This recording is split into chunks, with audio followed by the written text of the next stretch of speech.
Salam əziz öyrənənlər. Abituriyent jurnalı 2026-nın 11-ci siniflər üçün olan model suallardan bir neçəsinin izahına baxaq. Birinci sual.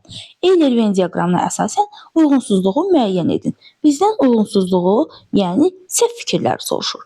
Videonu dayandırın. Öncə sizlər testin cavabını tapmağa çalışın. Daha sonra mənim izahımla birgə doğruluğu yoxlaya bilərsiniz. Sualımız fonetik təhlilə bağlıdır. Buna görə öncə sözün tələffüz formasını göstərməliyik. Təmizlik sözünün tələffüz forması deməli təmizlik şəklində olur. Baxın, bu şəkildə oldu. Tənbəllikdə isə tənbəllik şəklində olur. Tənbəllik. Deməli, təmizlik sözü ilə bağlı birinci fikri oxuyuram. D samitinin kar qarşılığı ilə başlayıb, Y samitinin kar qarşılığı ilə bitir.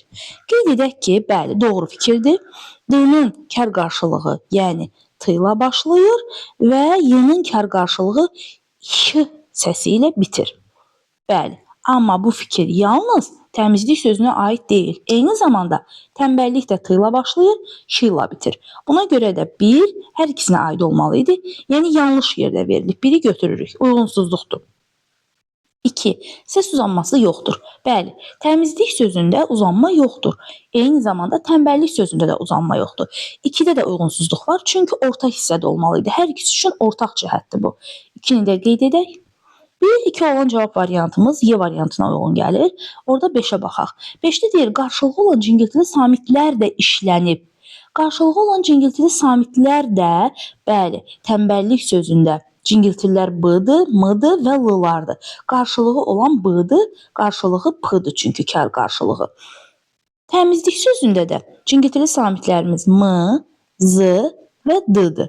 Qarşılığı olan D və Z samitləridir. Buna görə hər iki sözümüzdə cingiltili samitlər, qarşılığı olan cingiltili samitlər işlənmişdir.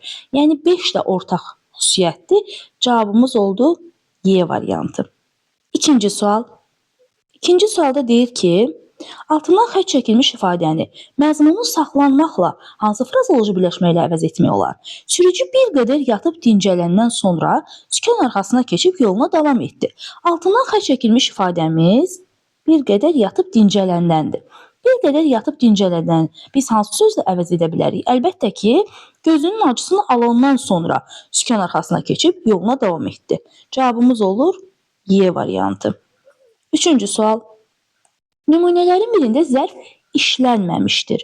Son hissəyə diqqət edək, bizdən işlənməyəni soruşur. Çünki A variantında dünən. Nə zaman? Dünən. Zaman zərfidir. B variantı. Dünyanın sən olan yerindən indi. İndi. Nə zaman? Bu da zaman zərfidir. C variantında zərf yoxdur. Deyə bilərsiniz ki, çıx yaşıl düzə. Hara düzə sözü? Xeyr. Düzə sözü hara sualına cavab versə də o isimdir. Biz bilirik ki, ismin də hara sualı var.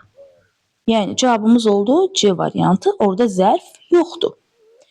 D variantında yenə də bir vuraydı qəlbimiz gizli-gizli.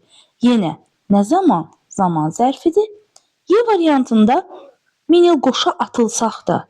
Necə atılsaq qoşa, necə düşmərik qoşa. Yəni tərzi hərəkət zərfi verilmişdir. Doğru cavabımız C variantı oldu.